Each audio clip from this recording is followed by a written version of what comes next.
అమెరికాకు చెందిన ప్రముఖ విదేశీ విధానాల విశ్లేషణ సంస్థ కౌన్సిల్ ఆన్ పారిస్ రిలేషన్స్ తన తాజా నివేదికను విడుదల చేసింది. సాధారణంగా అమెరికాకు చెందిన ఈ సంస్థ అంతర్జాతీయ రాజకీయాలు, భద్రత, ఆర్థిక వ్యవహారాలపై పరిశోధనలు చేస్తుంటుంది. ఇందులో నిపుణులు విశ్లేషణ చేస్తారు.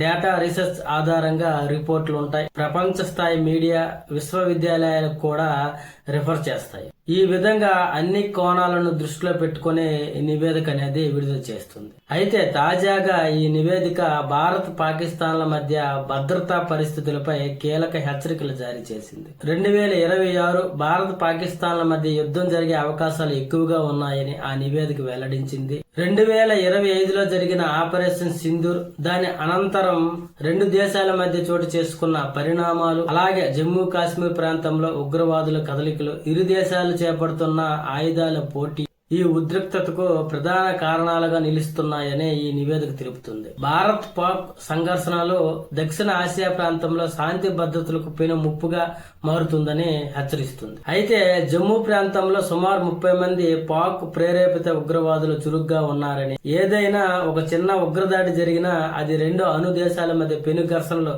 దారితీయవచ్చని నిపుణులు హెచ్చరిస్తున్నారు. ఈ ఘర్షణల నేపథ్యంలో ఇరు దేశాలు భారీగా ఆయుధాలను సమకూర్చుకుంటున్నాయని ఈ నివేదిక తెలిపింది.